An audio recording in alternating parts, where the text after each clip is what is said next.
quicker picker-upper. Bounty picks up messes quicker, and each sheet is 2 times more absorbent, so you can use less. He's an 8. He's a 9. Bounty, the quicker picker-upper. That's a pretty tight spot. Watch this. Of course your Buick parks itself. That's so you. It's just up here on the right. Of course you know where we're going. That's so you. Kind of got a sixth sense. And a head-up display. They're here. Hit the field, warm up. You brought all these players in your Buick? Yeah, So you. it is.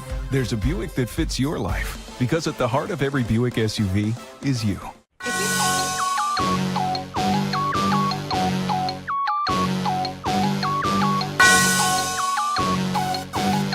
Yeah. I love my HBCU. And boy, I love it, love it. I love it, love it. I love my HBCU. And man, I hope my team they won. Yeah. I hope my team they won. Yeah. Man, I hope my team they won. I hope my team they won. Yeah. I tune into the HBCU Sports Lab to see if my team won or lost. If they lost, I'm quiet as a mouse. But if they won, keep tab. I'ma do the dab, yeah. Dr. Cavil, he know what he be talking about. Mike and Charles, they know what they be talking about. They compress the analytic data with the hip hop. If you know them like I know them, they gon' tell you if your team, if they won or lost, and who the ball. So listen to Professor, yes sir, yes. This is Dr. Mills inside the HBCU Sports Lab. We had a morning crew. We got some new crews in here. 1876 Sports and Culture, Mr. Joe Clay. He was there at the scene of the crime in Tallahassee. He give us insight in terms of what took place for the Panthers. 80 Drew, resident visiting professor, but we elevated him to clinical professor. He's tenure track now. Joshua Sims Sr., he's a regular. He's on that clinical professor track as well. We trying to see if we can get a couple more moves by him so we can get him on the tenure track. That's right, baby girl. We got him ready. And he gets to be excited because he's going to ultimately make his case for the number one along with Drew. It should be interesting today with the way things kind of fell out last week. Could there possibly be a change at the top?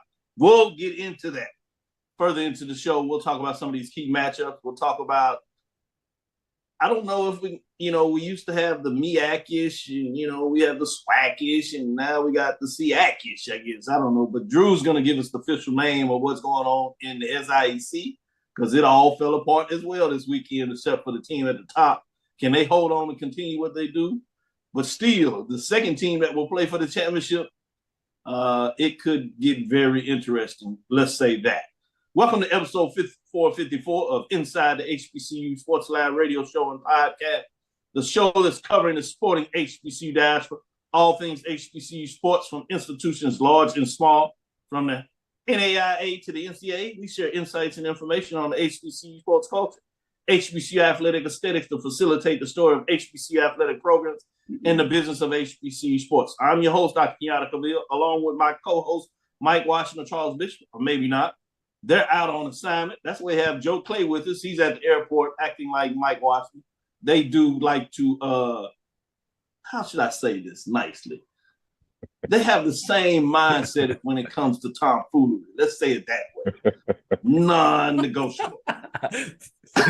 We are filming from our home studios and sending signals live to KCWH 1230 AM studios with the Texas Radio Hall of Fame and Multi-Hall of Fame around Google. As we're doing that, Texas Southern University, too bad BJ's phone was on 3%.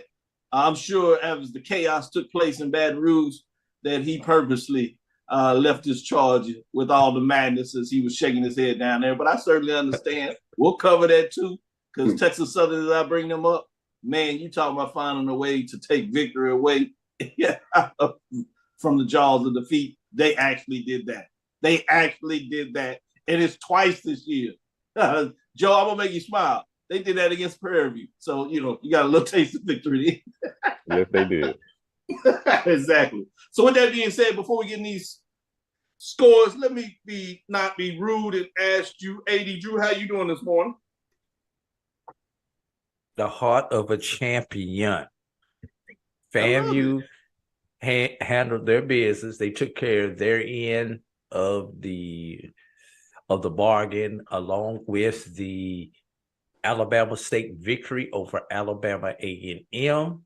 FAMU will be the representative for the East in the SWAC championship game. Mission 1 accomplished. Still have 2 more missions from the highest of 7 hills. That's obviously the SWAC championship game, and then the Celebration Bowl. So let me say this.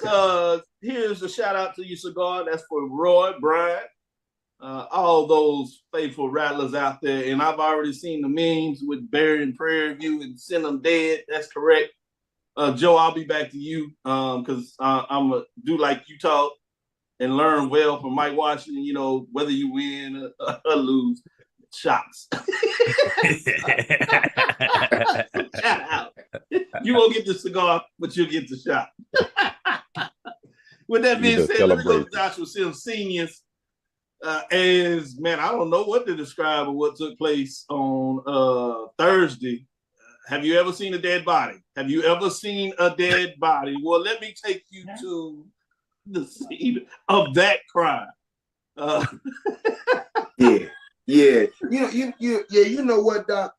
First of all, giving honor to God who was first in my life, and to my pastor coming home from I come to you guys from the congregation of 1801 Fayetteville Street, where we have the presiding pastor, Dr. Johnson Akinyele, as our pastor. And I thank you guys for allowing us to come here this morning and preach the good gospel of what we are doing down at 1801 Fayetteville Street. You know, there's a song that I had on my heart this morning, and I just wanted to share it with the congregation just so they can be able to feel the sense of exuberance and love and passion that we have down at 1801 Fayetteville Street. It goes a little bit like this. We the lead dogs. Dogs. Dogs. We the lead dogs. Old school down the highway. You lost again. Hey, man, we ain't playing no games, man. Doc, I'm just blessed to be here, baby. You know, I put him on the schedule last week for you, and I was so disappointed for you because I was like, oh, he want to show out. But it worked out that you had the game this week with Hampton and A&T, and they didn't let you down either. So you won twice. 2 cigars for my man. Yes, sir. Yes, sir. Going to you, Joe Clay. I'm putting the cigar up. I'm putting the cigar up. Yeah. I can't do it. I will, again, make sure, you get some love. You're my boy, so I appreciate that. Cigars up, shot glasses would be out. Tequila, but you don't deserve tequila this morning. Bottom shelf. I can't. Bottom shelf. Plain label. Plain label. I tell you what, we had a great time. Shots out, hats off to the family that is Florida A&M University. It is one love out here. It was awesome. We had an awesome time, man. They are just like us. They just in a different state. It's just cousins in a different state to the far west, the far east. That's where the fun stopped. Once we left the tailgate and entered the stadium, the fun was on. The thrill was gone. And the embarrassment ensued. And hey, I'm not going to sugarcoat it. FAMU know how to tease you. See, the North Carolina Central, they're not nice guests. They don't even tease. They be like, man, take your shoes out. I told you, never mind. You got to go. You got to. FAMU, they like, take your shoes off. Take your shoes off, man. And they wrestle with you for hours. Didn't I tell you take your shoes off? They let you play with you. You nice as 14-0, 14-7. You driving 4.5. And you like, all right, yeah, it's gonna be nice. And they put that whoop stick out. But I told you take your shoes off. And guess what we did? We took our damn shoes off. Go outside and get that switch. In the third quarter, we took our shoes off. All right, let me break down some of these scores as we get into it. We're gonna start with the mid-major. Man, it's one of those. I seen on Twitter somebody said, man, HBCU fans need to have counseling.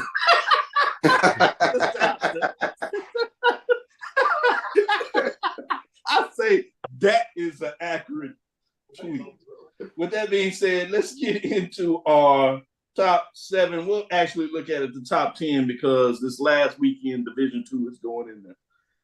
Those that were receiving votes outside of that were Tuskegee. They had a victory, so they are at 7-2 and 6-1. Barely. Yeah, and they holding on by that thread, but they got it done, just like Southern. But at the end of the day, it's a W. Fort Valley State Wildcats 7-2, 6-1. They won. It's nice to have the barely wins than the oh no, not sure beatdowns.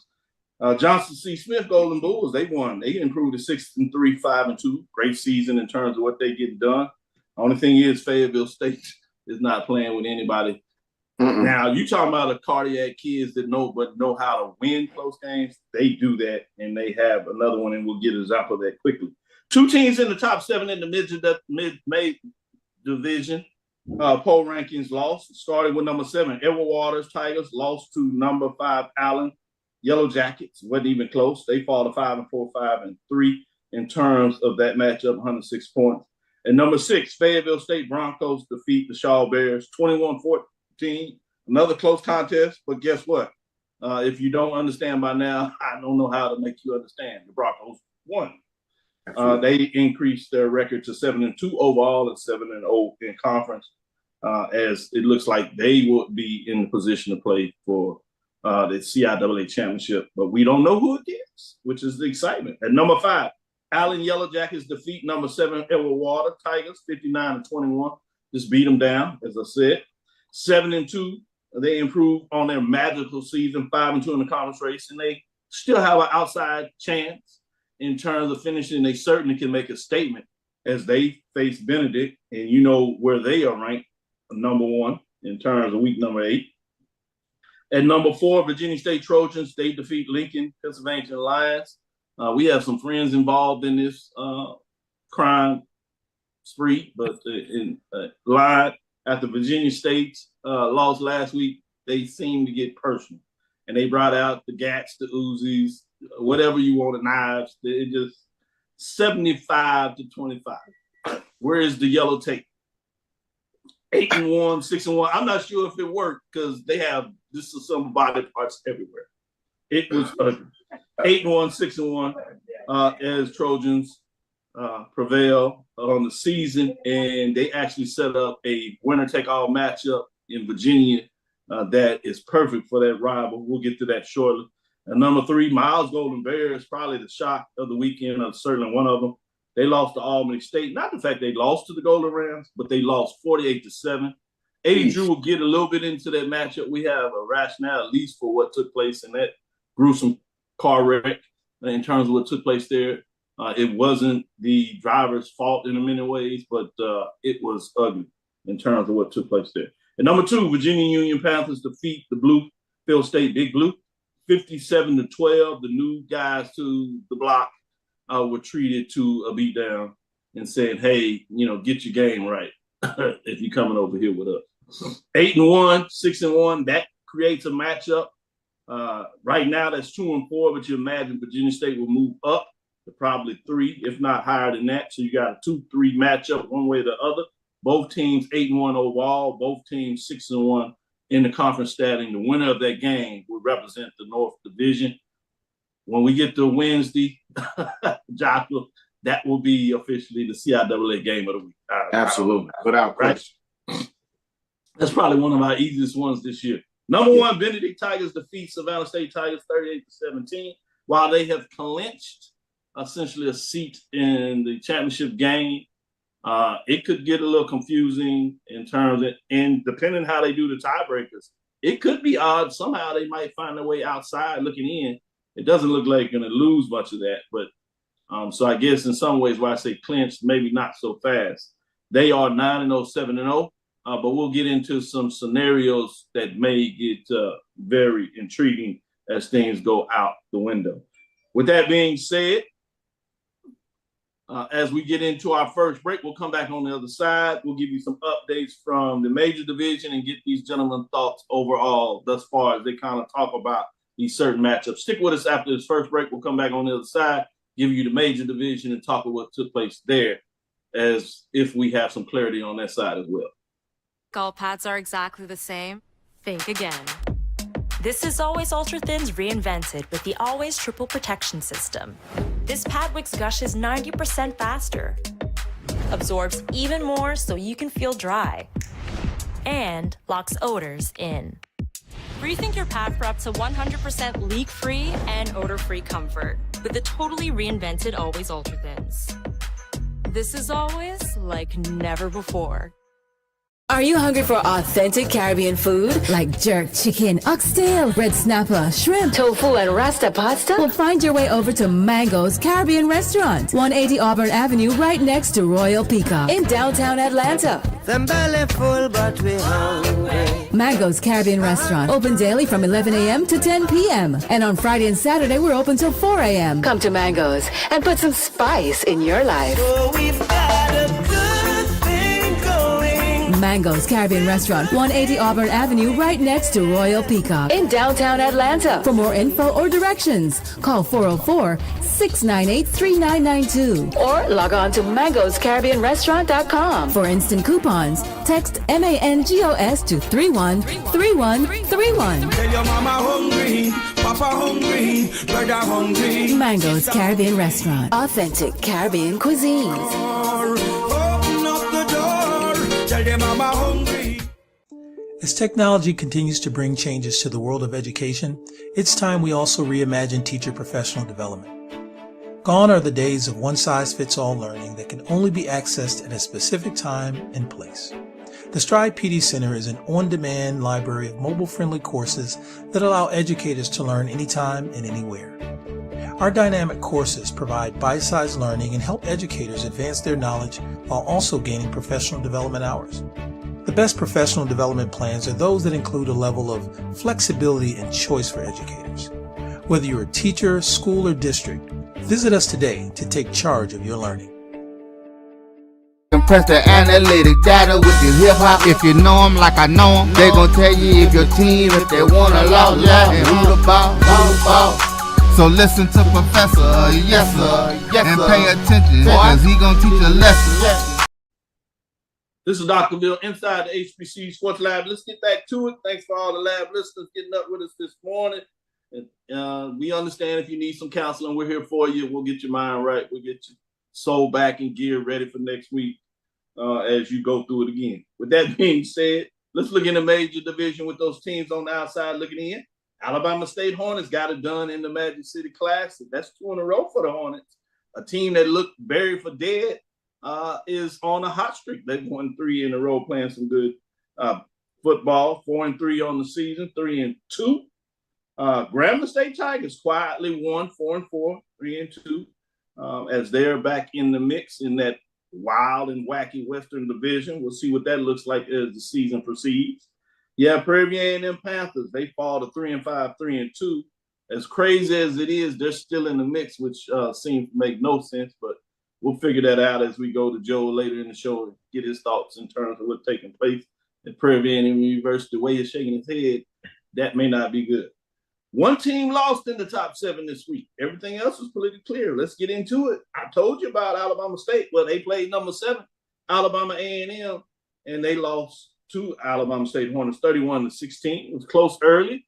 Seems like the game broke at near the half, where a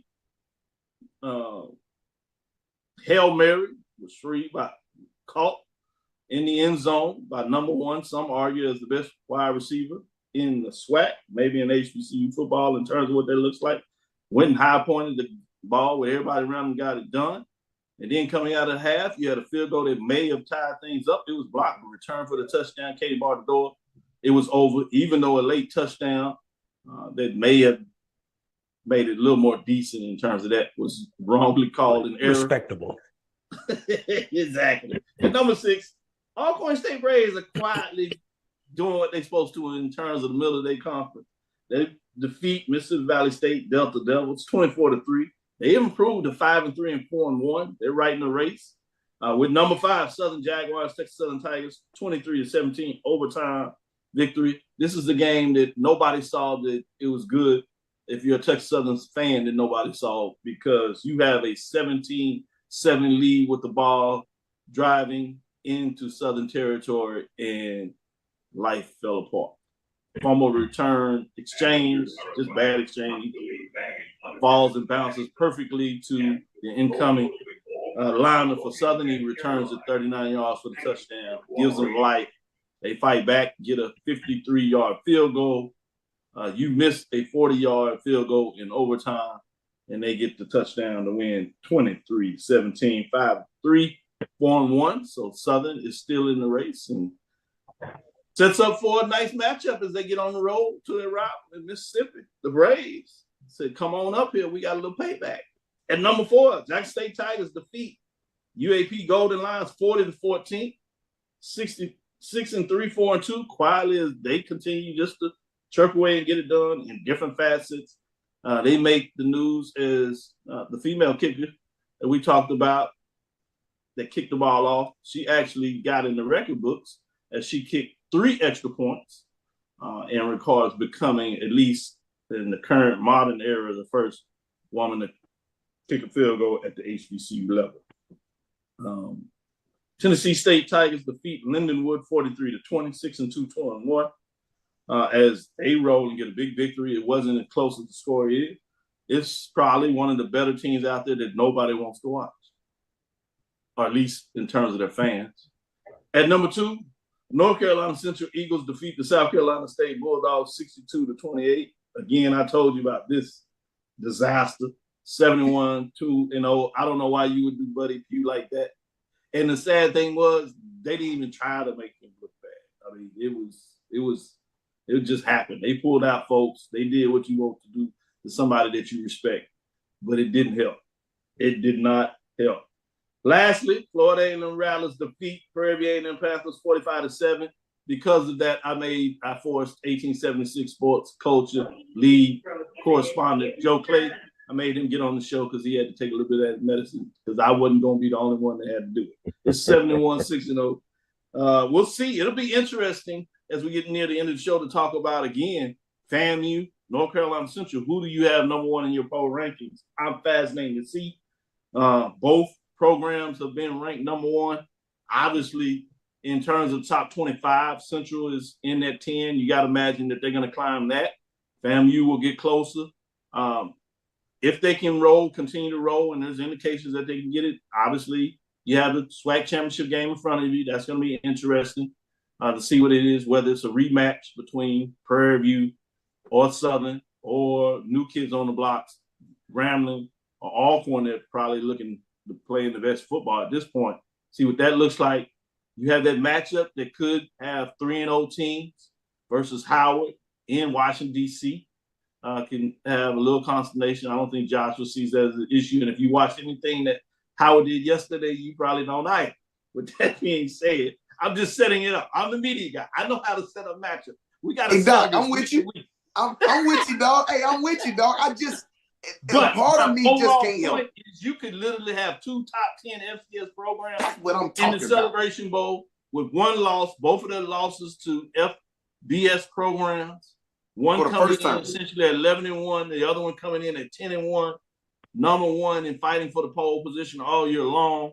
Predicted people that were predicted to get it done, fighting out everything, quarterbacks, defenses, different styles, MEAC, SWAC. If that happens, if you're not in Atlanta for that, that's your fault. You need to be booking your tickets now.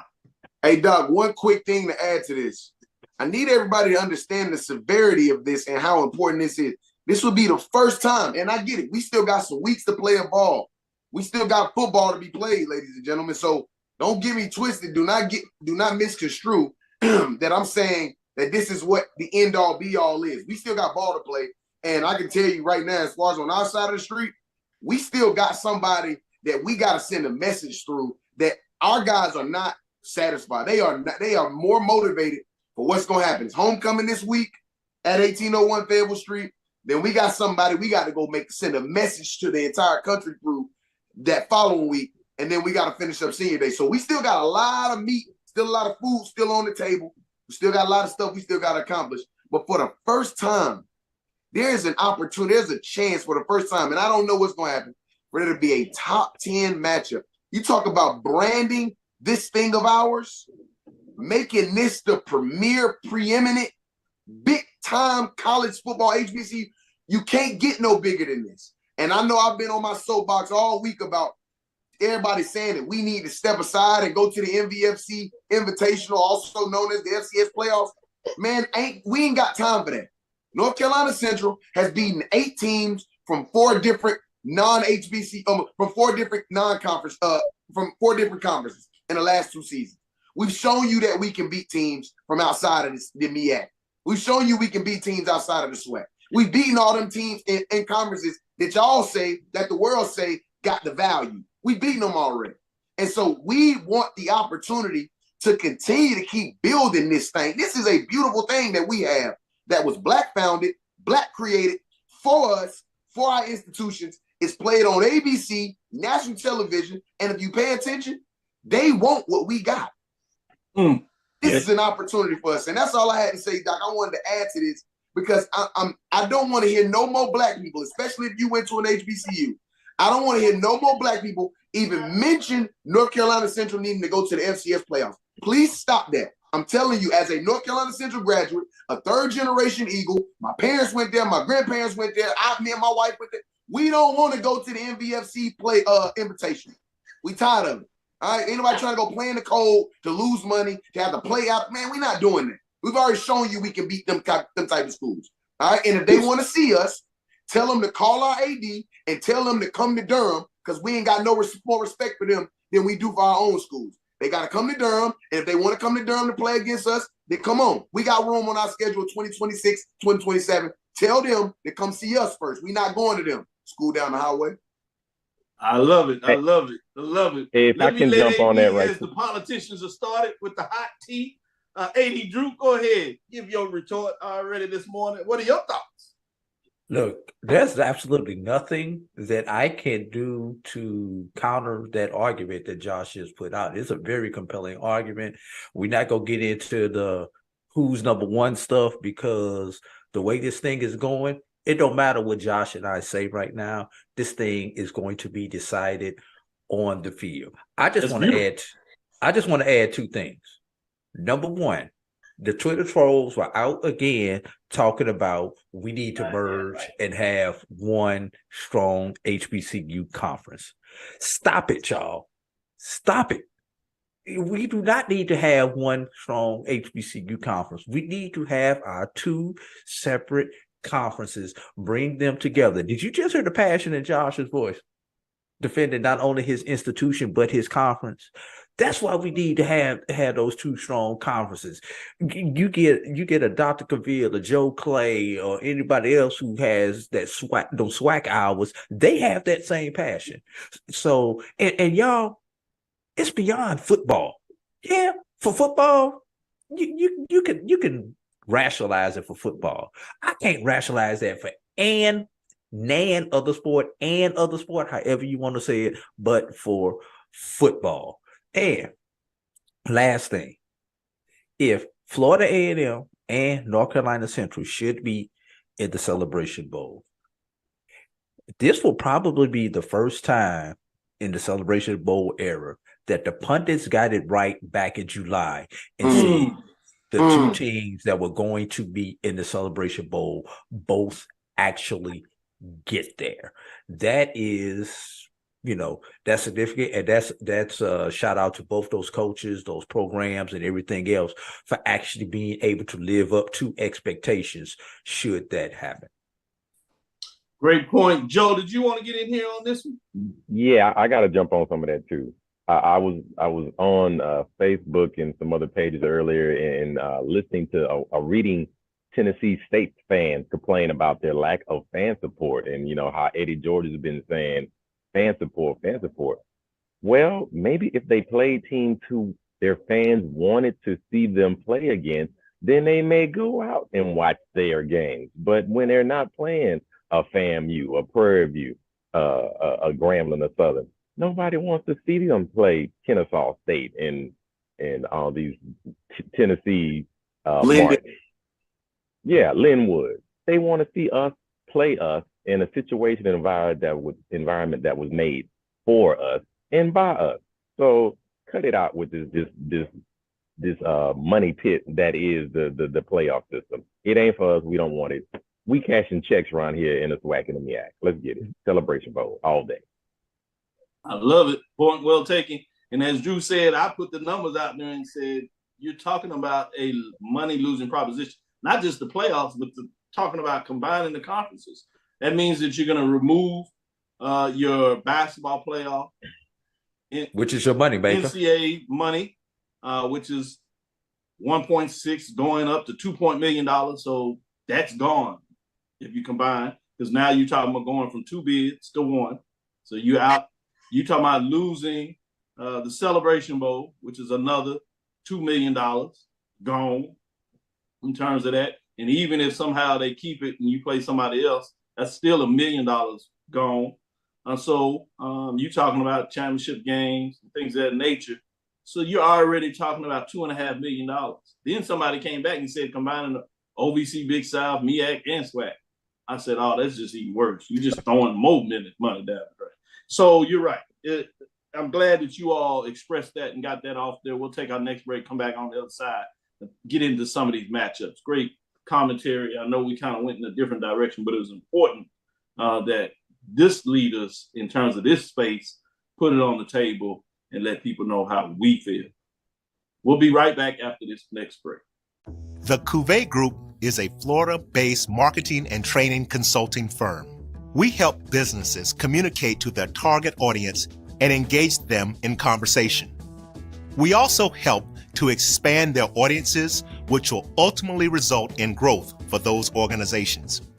In addition to being a certified constant contact specialist, my colleagues and I are also certified in John Maxwell Leadership Principles. We use these proven principles to conduct workshops, training, and private coaching sessions for individuals and companies looking to take things to the next level. Contact us to schedule a free consultation. Issues today, don't delay, call Cavil. It's never too early to plant the seed, to share the tradition, and instill a sense of pride in your HBCU with your little ones. HBCU Pride and Joy Children's Boutique helps you share your school spirit with a wide selection of adorable kids apparel and accessories officially licensed from your favorite HBCU.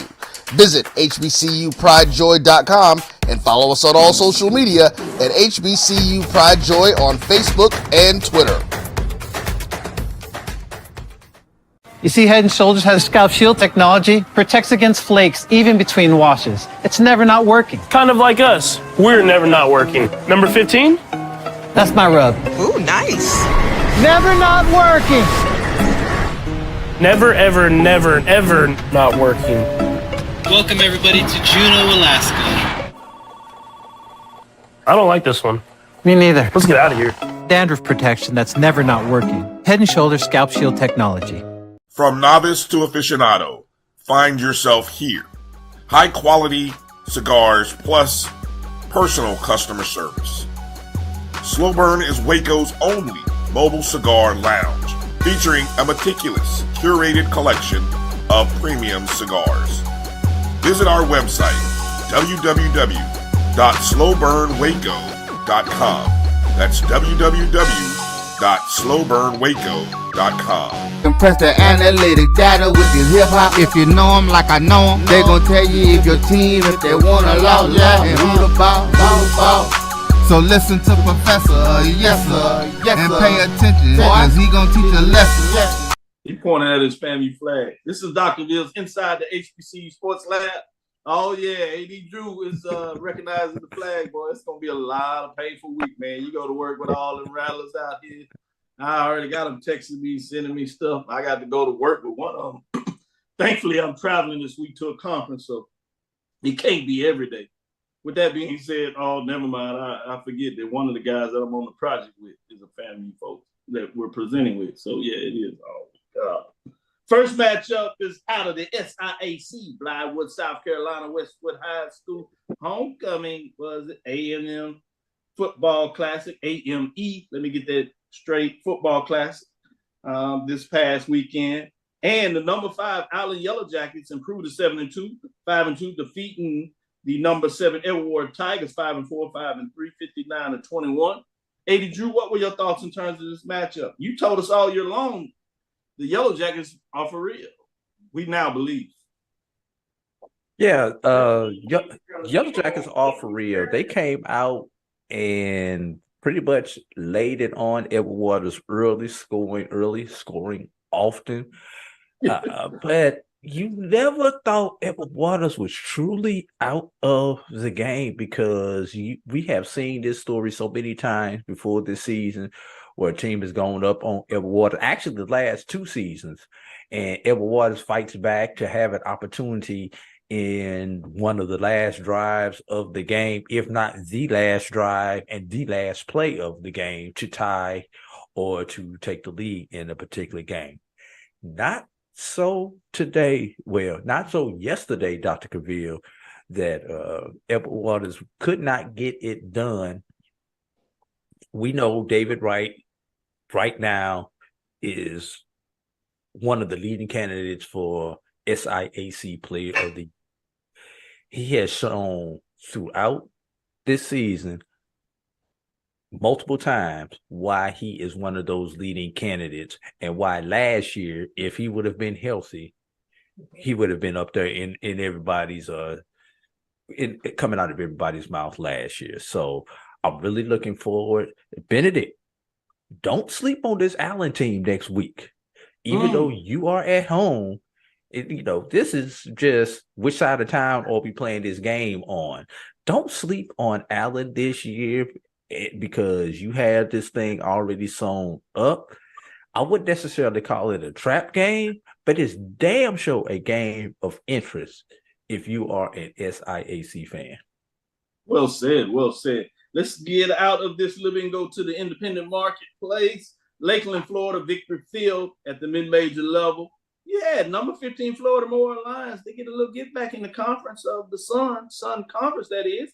5-3, 4-1 as they defeat Southeastern Fire. It falls to 4-4 in 3-2. 35-24 was the score. With that being said, Joshua, what were your thoughts in terms of Florida Memorial making a nice statement this past weekend? Man, shout out to FMU, man, making a pretty solid statement, man. I didn't know very much about the program that they were playing against, but you got to look at this as a dominant statement for FMU, hoping that they can continue to keep this thing rolling. I know we're coming toward the end of that NAIA season, and you got to make some statements as you continue to keep going forward. But man, this offense was clicking yesterday. Of the likes that we haven't seen from them fairly consistently throughout the season.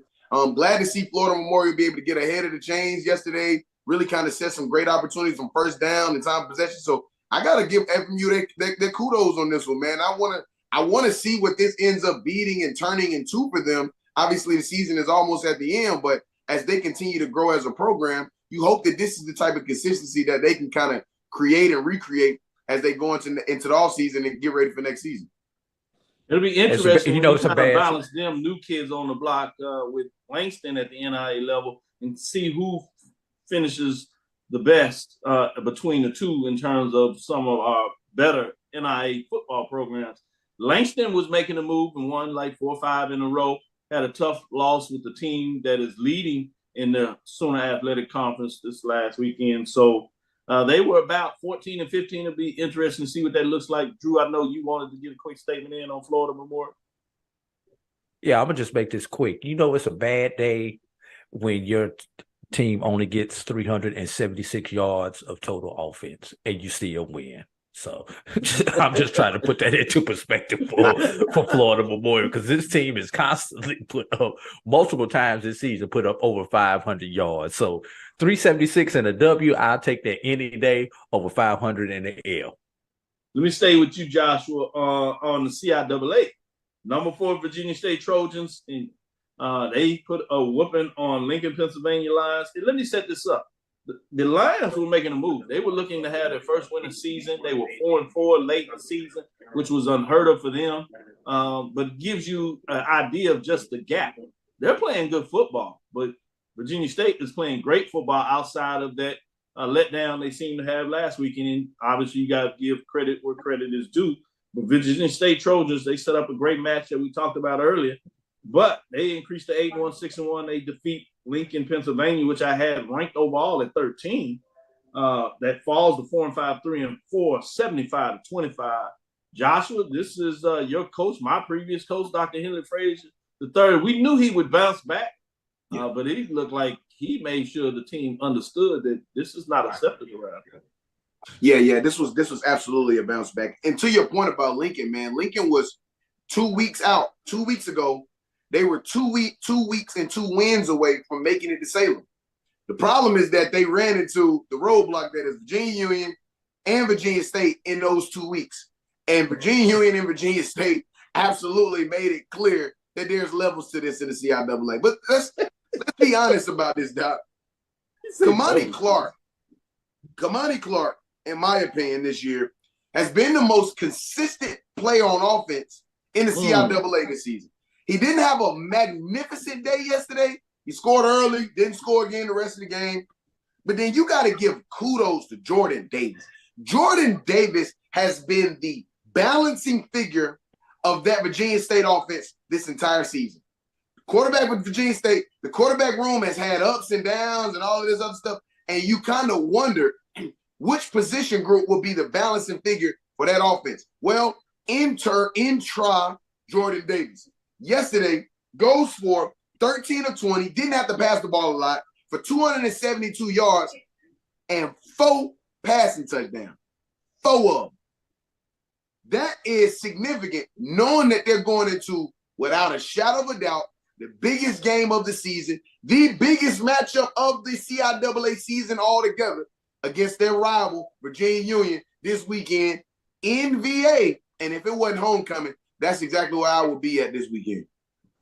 Man, this has multiple implications in terms of what this game looked at.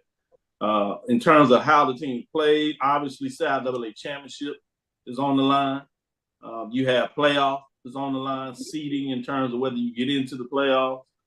It has implication now that the CIAA and SIAC have a bowl game. It has implication in terms of potentially getting an invite to that as well. So, yeah, I'm looking forward to that matchup. Lastly, let's go to the SIAC officially again in terms of where we just know chaos took place. Obviously, in terms of this matchup, number 14, Albany State Golden Rams improved to 5-4, 5-2, probably the biggest upset of the weekend. At number 3, Miles Golden Bears, 6-3, 5-2. We were looking for them to have a rematch potentially with Benedict because of just how well that game was played. That will be a long stretch after what took place here in Golden Rams.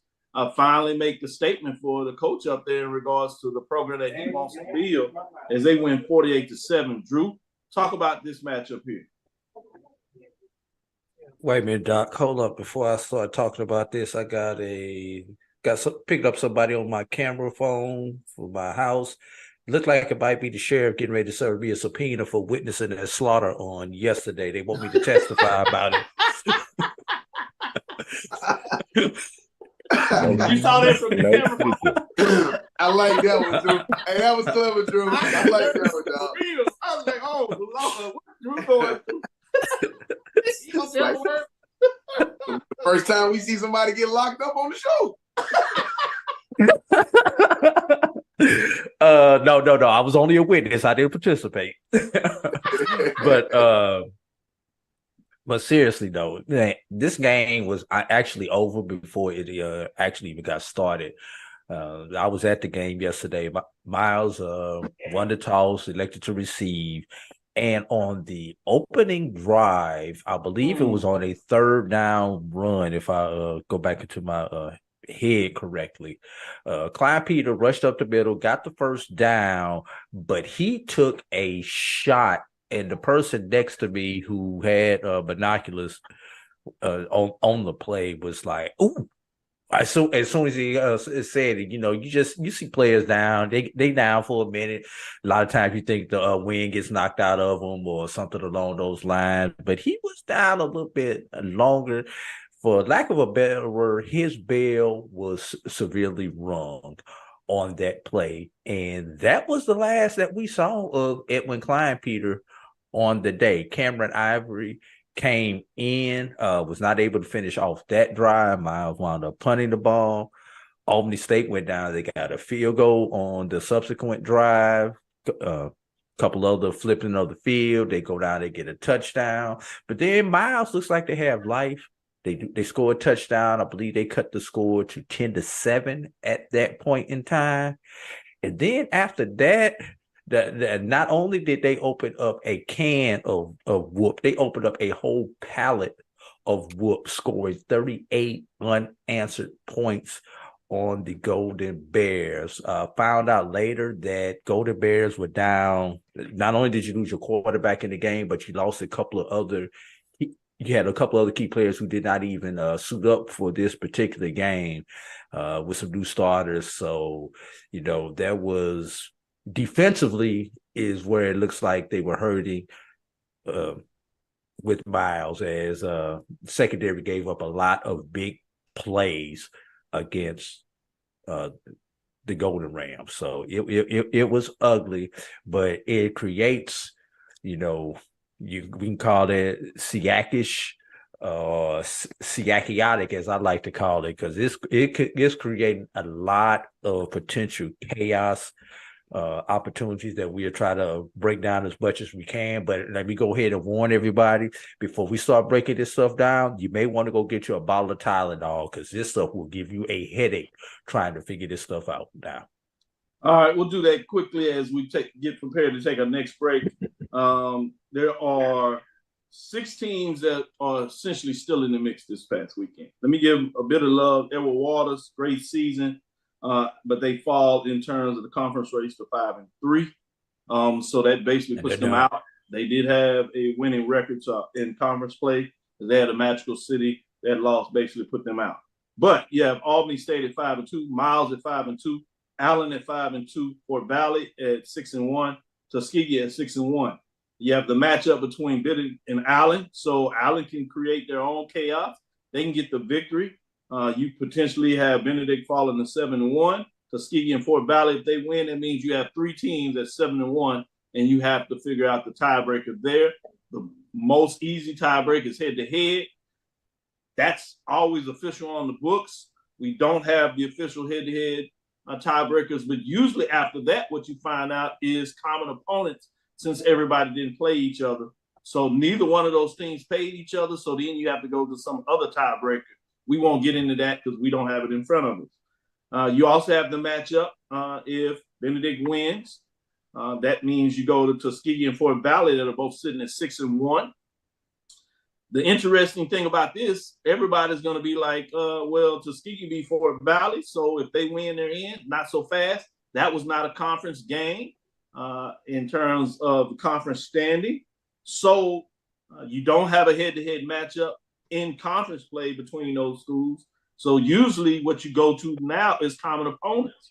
Well, Tuskegee lost. Their common opponent is Edward Waters. Tuskegee lost to Edward Waters on the Hail Mary. Fort Valley won early in the season. So if that is the tiebreaker, unofficially now, and Fort Valley wins and Tuskegee wins, it looks like the SIAC championship would be between Benedict and Fort Valley. The last one where it really gets intriguing, you have Tuskegee. Let's say they lose to Miles, so they fall to 6-2. Miles increases to 6-2. Tuskegee, with that case, it would be fascinating to see. Fort Valley also lost to Albany State. That means they would be at 6-2. Fort Valley would be at 6-2. In that case, you would have 4, possibly if Allen won and beat Benedict, you still would have actually 5 teams at 5-2, no common opponents. So you have to go then to successful tiebreakers and all chaos. You might even get to the point where they just have to do a coin flip. So it can get very interesting. Keep your eye on the swivel this week. We'll have some of these as feature matchups in the SIAC. on our show on Tuesday and again on HBCU Nightly. With that being said, let's go to our next break as we get into it, as we're running up against it. Stick with us. Be right back after this break. T. Madden and Associates is a sophisticated and experienced law firm located in your neighborhood. We're turning injury to cash. T. Madden and Associates obtained almost $2 million for my injury.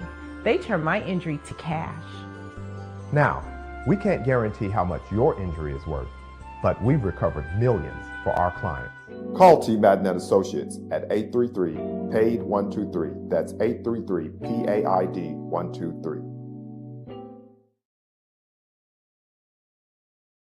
This is Brian Fulford. A.D. Drew and I are co-hosts of the BCSN Sports Wrap. We talk about all things related to HBCU athletics. From the games, teams, coaches, and fan interest stories, we cover it all. You can find our shows on Facebook at BCSN Sports Wrap, YouTube at MyJBN Online, and everywhere you listen to podcasts like Anchor, Spotify, Google, and Apple Podcasts. You can also find the show on the Jericho Broadcast Network's app. Make sure to download. We look forward to you joining the conversation and being a part of the show. Press the analytic data with your hip hop. If you know them like I know them, they gon' tell you if your team, if they wanna lose, and who the ball. So listen to Professor, yes sir, and pay attention, cause he gonna teach a lesson. We're going to address one of the prime games of the night. We're going to go to you, Joe. I know you got a plane to catch, and we certainly want you back in Houston because, again, I don't want to take all this by myself. I need you into this. So we're starting with you, Tallahassee, Florida, Bragg Memorial Stadium. We understand they brag different. It's my understanding they've been bragging to you all last night and this morning. Number 10, Prairie View A&M Panthers fall to 3-5, 3-2 as they defeat, and they give FAMU the best Christmas present ever. Number 1, Rattlers are 6-2, 6-0, and as we'll talk about a little later, along with the Magic City Classic, lost to Alabama A&M. They have locked everything up before we get to November. They will be the representative of the Eastern Division. Got a little more work to do to make sure that they host the game, but it's not far-fetched that will happen. And obviously, we get to the end of that. Joe, what were your thoughts in terms of the game atmosphere? You shared a little bit about that, but this matchup, it seemed like it was a game maybe for the first half, and then it got away. Yeah, first things first, the tailgate was awesome. The homecoming team was incredible. The fan interaction at the game in the Bragg Stadium was off the chain. Yeah, it was a close game. With a few minutes left in the second quarter, it was 14-7. Prairie View had the ball driving in opponent's territory. Then we threw an interception. Next thing you know, that led to a FAMU score. They go up. Instead of it being 14-14 in the halftime, it was 21-7. The game was over at that point. We never recuperated. FAMU, as you said earlier, they told us to take our shoes off at the front door. We took them off in the third quarter, and there was no turning back. Period. Yeah, because they got the ball, much like they did against Texas Southern. They scored late. They got the ball at the end of the half, even though with the penalty that they got with the ban traditionally that everybody knows they get for homecoming. They still were able to go down, and before you know it, it was 28-7. It was basically over at that. You had some injuries for Prairie View, so it'll be interesting moving forward. But great breakdown in terms of that matchup. Drew, Joshua, let me go to you. The other team that is at the top of the heat, North Carolina Central, they faced South Carolina State. It was a Thursday night game, so everybody got a chance to see it. A lot of the HBCU fans particularly had their eyes on this game. And Durham, North Carolina, Old Kelly Riddick Stadium, man, ESPNU, 6:30 when everything is getting going. Number 1, North Carolina Central, 7-1, 2-0, defeat South Carolina State Bulldogs, 3-5, as they fall to 1-1, 62-28. What were your thoughts in terms of what happened in this matchup? Yeah, man, this was complimentary football. This was another example on the offensive side of the ball of playing complimentary football. Offensive line, who I've talked about and been high on all season long, an improved offensive line, comes back this week after having a really rough situation up in Baltimore, Maryland, and having to deal with E-Will and that defensive line that they have up there at Morgan State. They come back this week and they flat out dominate. Absolutely no sacks giving up in this game. 0. No sacks. You look at this team and you got to kind of think about it from this perspective. This offense, when it's clicking like this, it is almost impossible to stop. They coach, they call plays complimentary. Offense coordinator Matt Leone calls plays complimentary to what's going on. It almost seems like he knows 3 plays ahead on what's getting ready to come down the pipeline. And then, ladies and gentlemen, welcome to the Davius Richards Show. This is the, the 30th edition of you guys being able to see the Davius Richards Show. 378 total yards and 7 touchdowns. That is incredibly difficult to do. 378 total yards and 7 touchdowns. And then I want to tip the hat off to the defense, man. You go multiple possessions, and this is one of the things that I talk about with North Carolina Central is, you know, the previous week they played lights out against Morgan State. And sometimes you can see with teams that are kind of like this, that are set up like this, you can almost have a lull in the following game.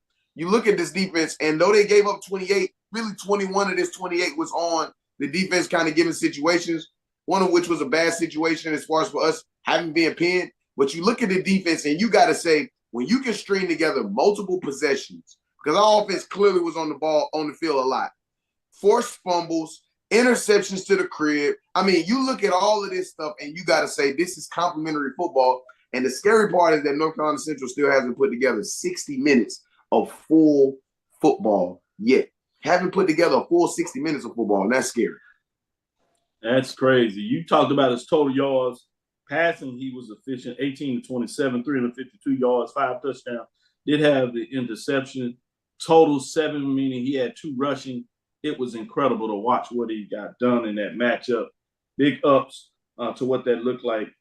Drew, I did want to go back to you. Are there any final thoughts that you wanted to put on FAMU matchup against Prairie View in terms of Musa, what he got in that game?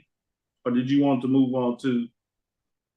No, I'll make it quick. You know, it was just interesting. FAMU finally had the opportunity to put up 40 points, although the points that got us over the hump was a gift touchdown by Prairie View A&M. You know, Prairie View, for lack of a better words, could not get out of their own way in that particular ball game. When FAMU had the second string, third string in at the end of the game, an unexplained interception where the backup quarterback, and I don't know if that was a starting wide receiver or the backup wide receiver, were not on the same page because somebody zigged when somebody else should have zagged, and the FAMU defensive back had an easy pick 6. I mean, he said, y'all can do all the zigzagging you want. We can't. I'll take this. Yeah, the receiver just like, oh crap, he caught the ball, not me. And then by the time he realized that, you know, he was at the 10-yard line,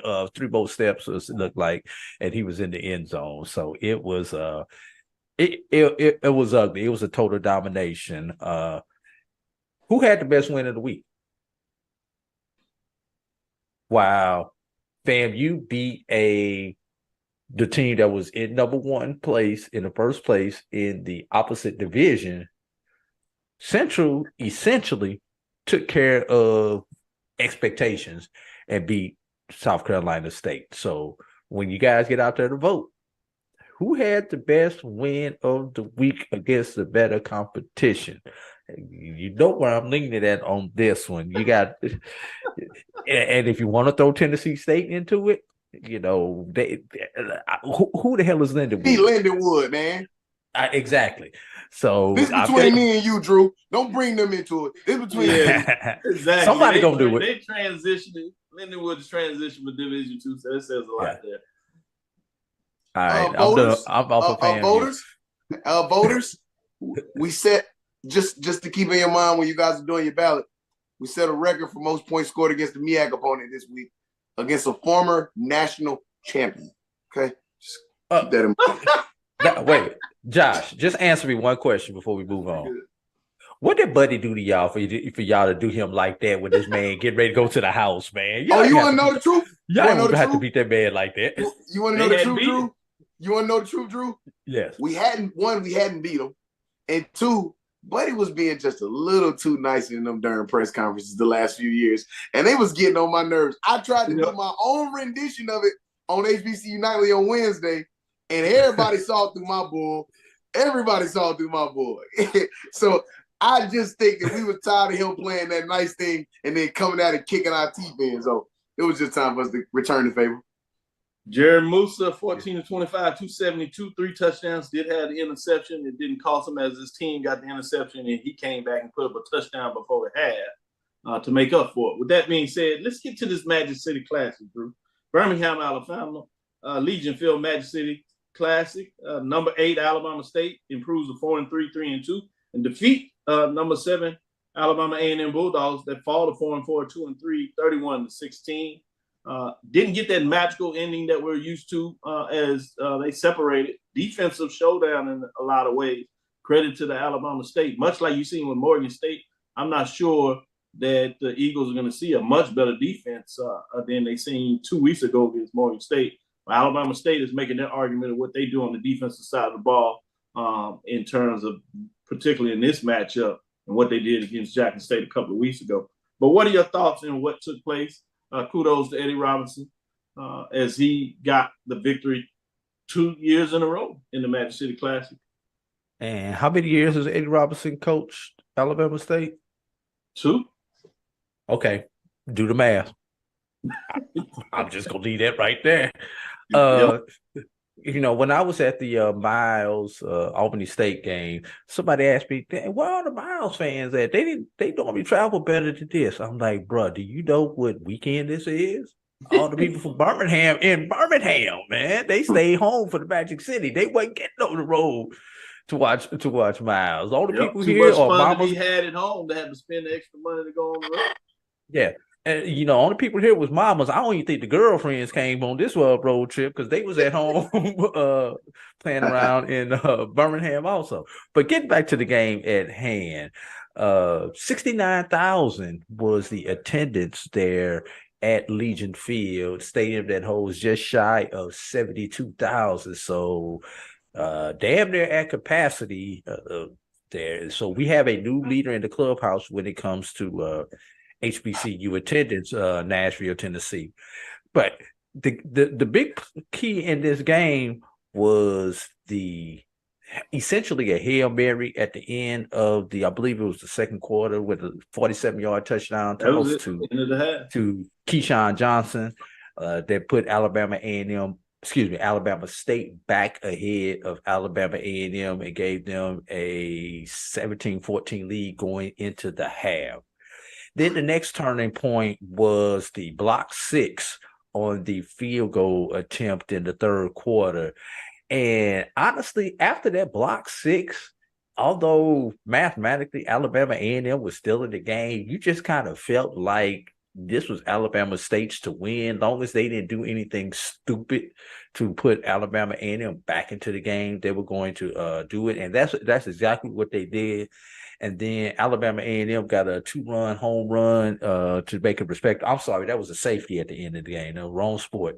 But when they were trying it is World Series time. They, Alabama State, it took an intentional safety. It was a 4th down. I believe it was 7 seconds to go. It was either 7 or 8 seconds to go on the clock. And they just ran around as long as they could. And finally, the quarterback just ran out the back of the end zone.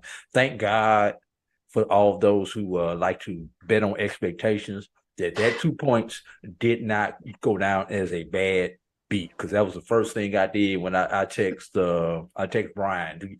What was the line of that game? Because those 2 points at the end could have cost somebody. But it did, and I will say this, it did cost Alabama State some points in the BCSN poll coming up on tonight's on the BCSN Sports Wrap, because a 17-point victory in our poll is worth more than a 15-point victory. So it did cost them, even though just very slightly though. Oh, good stuff. Good analysis. Let's go back to you, Joshua. Hampton, Virginia, homecoming, Armstrong Stadium.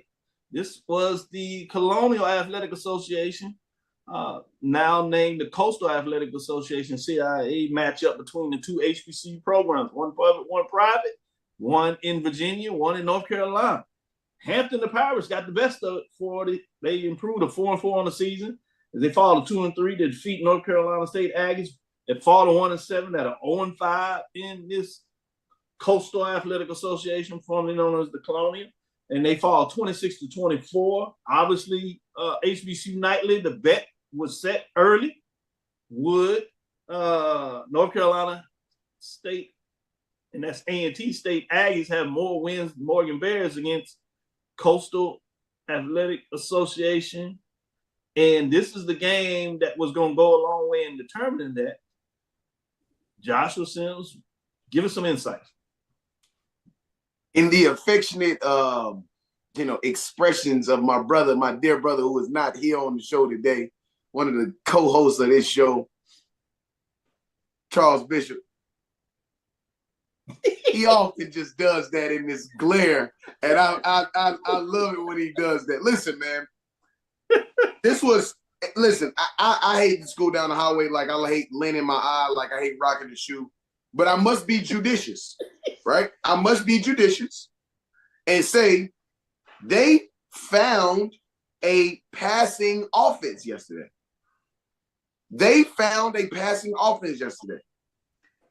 It just so happened that Hampton did as well, and this came down to the wire, dog. This is what you expect to see from two teams that are just fighting to just the place in the conference. But at the end of the day, this was a good ball game, man. This was a good ball game. Kevin White, welcome to the show, young fella. 10 of 15 for 211 yards, passing yard, 2 passing touchdowns yesterday. And if I'm not mistaken, these may have been the first passing touchdowns this offense has produced all season. Wow. Kudos to you, young brother. Chris Zellis does what he's been doing all season long, being a dual threat quarterback up there for Hampton. And this boiled down to a 1-possession game up at Hampton for their homecoming. And I thought that this was a really good game, very, very intriguing game from two who I consider to be bottom feeders in the CAA, fighting for a almost a pointless position in a conference that almost has. I'm sorry. All right, man, I'm trying to be. Listen, man. Listen, all right, I'm done with this. It was a good football game between two terrible football teams. Let's just call it what it is. All right, I'm trying, Doc. Competitive garbage. Competitive garbage. You tried. It was competitive garbage. You tried. It was and in the words of my brother Stephen Gavin, this was known as the Guess Who's Coming to Dinner Classic. I couldn't have described it much better than that. This was terrible. This was something I hope that nobody watched this game because our Lord knows it took everything in me to keep flicking back and forth to Flow Sports to watch this between two trash can of programs playing football. But I will say this. School down the highway, you have found your quarterback. It's time for y'all to go all in on Kevin White. Stay focused on this young fella, man. Let him grow and develop. This won't be what it looked like next year for y'all.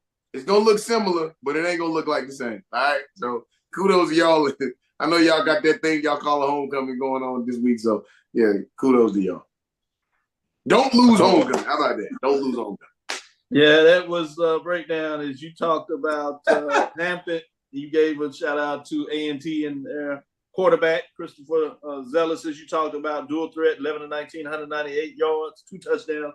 Did have the interception, but he also rushed 12 carries, 89 yards in terms of making the game. The last 10 minutes were held scoreless, so Hampton held on as A&T had made a furious comeback as they were in control, but they just were able to really keep the ball away from A&T to not even give them a chance in terms of the final 10 minutes of the game. Just to give people a little conclusion of Josh broke it down so well there in terms of what this game meant. But it was our non-conference game of the week, so it is what it is. We had a bonus non-conference game of the week that we're going to give Drew a chance to break down. Tennessee State was at home, the Lindenwood. Less than 3,000 fans or 4,000 fans watched the game, but they get it done again. Tennessee State Tigers 6-2, 2-1. Defeat Lindenwood Lions. That's the transitioning school that's transitioning from Division II to Division I FCS in the OVC that are a part of this Big South OVC merger for football. 43-20. Tennessee State got another break as Garner Webb that lost. It was at the top of the conference. So it'll be fascinating to kind of see how this goes down the stretch. We'll keep an eye on Tennessee State in terms of what they can do, momentum going forward. With that being said, what were your thoughts in terms of this matchup, AD? Although this game started out competitive in the first quarter, Tennessee State scored first. I believe Lindenwood was actually able to answer on, if it wasn't that next drive, it may have been after a flip of the field, they were able to answer. But then after that, ball game, Tennessee State did what they were supposed to do against a weaker, inferior opponent. Tennessee State on the day, 466 yards of offense. Lindenwood to 287 yards of offense. 168 of those came on the ground for Tennessee State. So they did what they were supposed to do in a tune-up game. And then, like you say, with the help of Garner Webb losing, Tennessee State putting themselves in position to, if not to win the OVC Big South, possibly to get an at-large bid in the OVC Big South. I mean, we know there are 2 extra bids out there since the SWAC and the MEAC and the Ivy League don't take their bid. So hopefully they will get one of those opportunities. And then we can have some fun just debating, although it's just going to be a hollow conversation. Should Tennessee State make a run in the playoffs? Who is the better HBCU? FAMU, Central, or Tennessee State? It's just hollow conversation. It's just. So hey, sometimes you need show fillers, Josh. That's why I'm putting it out there, Josh. I'm just putting it out there and put a show filler out there, man. Hey, Tennessee State. I can't speak for the Science of Seven Hills. Y'all don't want these problems, all right? I mean, we know what y'all doing a great job in the Big South and OVC. We don't whoop them teams in that conference too. Y'all don't want them problems. I'm no disrespect. I think y'all don't want them problems. I'm telling you. Well, when Tennessee State decided they don't want to play us in the Atlanta Classic or any other classic anymore, that pretty much summed it up for how FAMU people feel about them. I would give them 1 of 5 fingers. I'll let you take your guess. Wow. With that being said, Tennessee State is going to need some help because they do not play and have not played Southeast Missouri. They're not on the schedule for that, and so they need UT Martin to probably help them out in terms of what that looks like. But if you look at Tennessee State's rest of their schedule, they play Charleston Southern next week on the road. Again, that's a team, as you talked about, that we've heard about with A&T. A&T got it done last year in terms of their foray in the Big South before they moved to the CAA. Then they have Eastern Illinois that is at the top of the standings in terms of what that looks like. So it should be fascinating to see. That's probably the big game left in terms of what that looks like. But Eastern Illinois has hit a slid, and they're 1-2 in terms of that matchup. And so not too intimidating. Tennessee Tech is their last game. Joshua, Tennessee Tech played South Carolina State, didn't go well at home, but this is the Tennessee Tech that I remember you all went last year at the end of the season before you made the run in the Celebration Bowl and got it done against them. Just the example of, you said you played some of these teams, and North Carolina Central has become victorious in those matchups. So no problem there in terms of what that looks like. But Tennessee State has a good chance to run the table. Yeah, they got a little help. Teams. Eastern Illinois is the best team left with a 5-3 record. Other than that, it wouldn't surprise me if they won. They got a little bit of help yesterday with Gardner Webb beating UT Martin. So they got a little bit of help yesterday, but they got to close the show. They got to close the show and see what they can do. But, yeah, I mean, you're right, Doc. They have an opportunity. This is the best opportunity and chance I've seen Tennessee State have to make the FCS playoffs and really, really have a chance. Since 2013.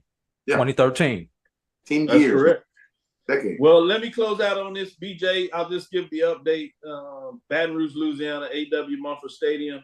Southern does what they do oftentimes when it comes to home, 5-3, 4-1, find a way to get a victory. It looked like Texas Southern had a tremendous chance to do it 3 times in a row against Southern to really bring some heat down there in Baton Rouge. But play in the game late in there, you can talk about the fact that you just had a big run by Texas Southern for 23 yards for Ladarius. Looked like they were on the 44, just able to get some control. A mix-up between the running back and quarterback exchange. The new running back comes in the game after Ladarius' big run, fumble, bounces right up to the defensive lineman. He takes for the touchdown, 17-14. They lose in overtime, 23-17. Really vaults and makes this game next week between Alcorn and Southern a big matchup, which is probably the game of the week for the SWAC. Joshua will talk about that one as well. I'm interested in terms of what will be the MEAC game of the week. In some ways, I'm probably going to focus on Howard and South Carolina State. Can Howard, because of what took place the last two games, can they stay perfect and at least make the matchup between North Carolina Central and Howard on paper means something, with both of them going 3-0 the week after that. So that's probably my MEAC game of the week. With that being said, let's give it a close.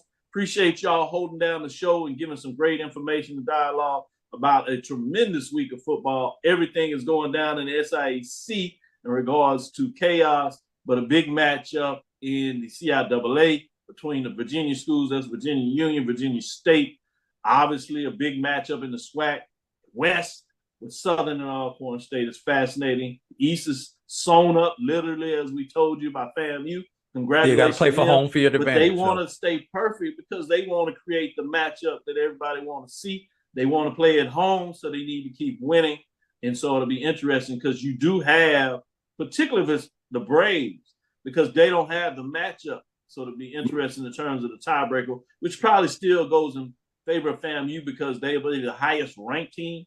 But in terms of officially slitting it down, if Braves get it done against Southern, they still just have the one loss quietly in terms of what that looks like. So they'll put a little pressure, as they would love to find a way to get the game back on campus in Mississippi, while FAMU has said not so fast.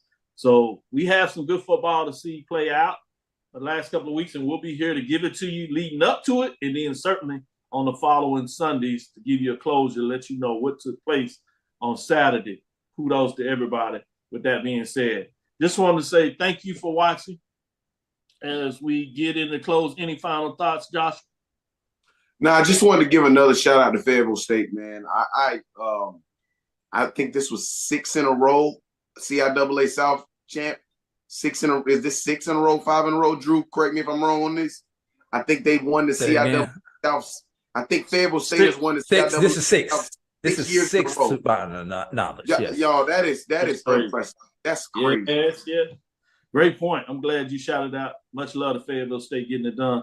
80 Drew, any shout outs? Make sure you tell them to watch the show this evening. Oh yeah, make sure you watch the BCSN Sports Wrap this evening. We'll be on at 6:00 during football season. We go about 3 hours or so we definitely get much deeper in depth into all of the games versus what we do here on Inside the HBCU Sports Lab, where we just touch the surface. Working on a couple of guests. Don't have the guest menu lined up yet. Got a couple of feelers out there trying to get a guest in. Of course, we have Coach Norma Ferrasi, who's out there looking to be the next HBCU football coach here. Trying to get somebody from the Band of the Year contest on.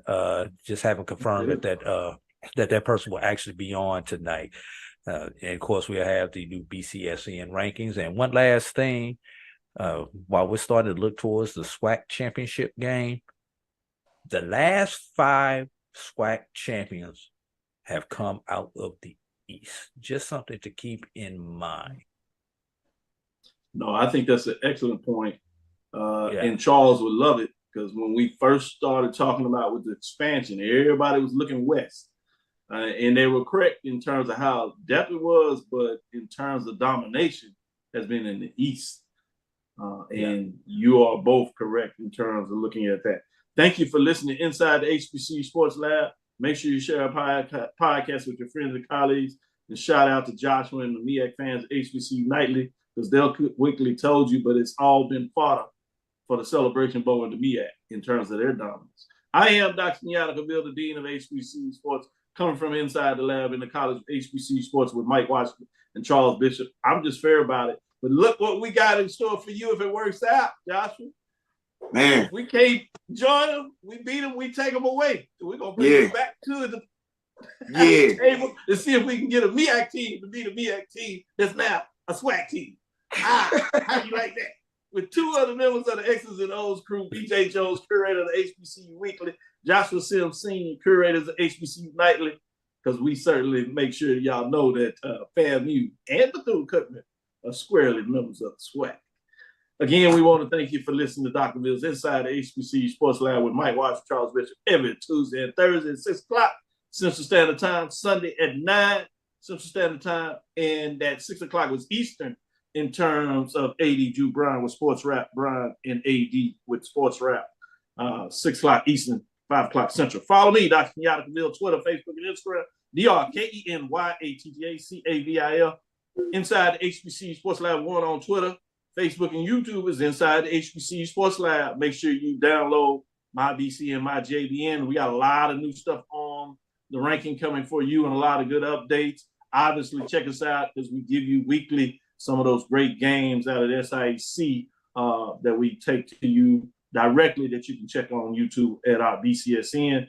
Carlos Brown had a great show yesterday. Wednesday is O&G, and you know they're going to be excited and part of this week as they get in the mix and give you the latest and greatest on O&G, and that is obviously FAMU, the Rattlers, as they are one of the hottest tickets out here right now going. Check it out. Dream big. Continue to move forward. We'll talk with you soon. 80. Of course. Joshua. Lecture. Dismiss. Of light.